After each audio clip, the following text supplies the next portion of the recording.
नाजरीन, जान निसार ड्रामा की अगली एपिसोड में आपको दिखाया जाएगा कि अब जो नौशेरवां होता है इसकी हकीकत और सरफराज की हकीकत अब एक दूसरे के सामने आ जाती है, जिसकी वजह से दुआ बहुत ज़्यादा परेशान हो जाती है। और यहाँ तक कि नौशेरवां को जब दुआ बताती है सारी हकीकत के बारे में कि सरफराज ने मेरे साथ माजी में ये किया और आज उसने जानबूझकर मेरी बहन का बच्चा भी ज़ाया किया और मेरी बहन को ये टार्चर करता है। और नौशेरवां की तो इस सरफराज के साथ पहले ही मुलाकात हो चुकी होती है, क्योंकि जब ये इसके ऑफिस में था और गुस्से के साथ बात कर रहा था तो नौशेरवां ने सरफराज को उसकी औकात दिखा दी थी। और दूसरी तरफ अब आपको दिखाया जाएगा अब जो सुंबल होती है खिजर भी उसके साथ खेलने ही वाला है, क्योंकि बाज़ टाइम तो वो उसको लारे लगा रहा है कि देखो मैं घर वालों को लेकर आऊँगा, आप थोड़ा सा सब्र रखें। और पेशेंस जो होता है खिजर, उसके घर वाले ही नहीं मानेंगे, उसके अंदर इतनी हिम्मत नहीं होती कि वो अपने घर वालों को बोल सके कि मैं किसी लड़की से मोहब्बत करती हूँ। और दूसरी तरफ अब जो दुआ होती है जब वो फिज़ा से मिलती है तो फिज़ा बहुत हौसला देती है और फिज़ा उसको बोलती है कि देखो मैं नहीं चाहती कि अब मैं सरफराज से डिवोर्स लूँ, क्योंकि वहाँ तक तो नौशेरवां ने सरफराज को धमकी वगैरह लगा दी होती हैं। लेकिन जो दुआ होती है वो बोलती है कि देखो अगर आपको लगता है कि सरफराज अब आपके साथ ठीक रह सकता है तो उसके साथ जा रहे हो। फिज़ा बोलती है कि हो सकता है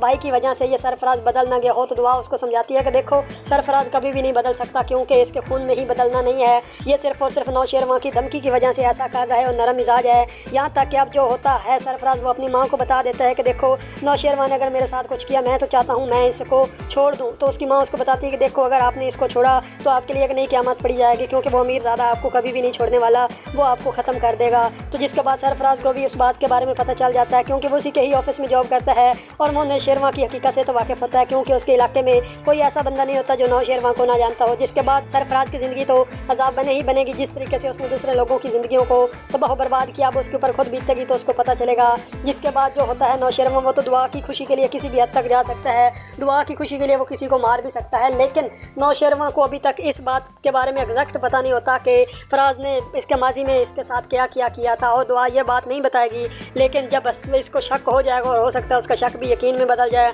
और हो सकता है सरफराज का बहुत भयानक अंजाम हो, क्योंकि फिज़ा को उसके बावजूद भी ये टार्चर करता रहेगा और फिज़ा थक हार कर एक न एक दिन दोबारा फिर अपनी बहन को बता देगी। जिसके बाद दुआ और नौशेरवां का रिएक्शन बहुत बुरा होने वाला है सरफराज के खिलाफ। तो आप लोग क्या चाहते हैं कि आप लोग ड्रामे का हैप्पी एंडिंग कैसा देखना चाहते हैं, और आप लोगों की क्या राय कि क्या सरफराज जैसे दरिंदे के साथ ऐसा ही भयानक अंजाम होना चाहिए? अपनी राय का इज़हार कमेंट बॉक्स में ज़रूर बताना और मज़ीद ड्रामा रिव्यूज़ के लिए आप हमारे इस चैनल को ज़रूर सब्सक्राइब कर देना और हमारी वीडियो अच्छी लगी हो तो वीडियो को ज़रूर लाइक कर देना।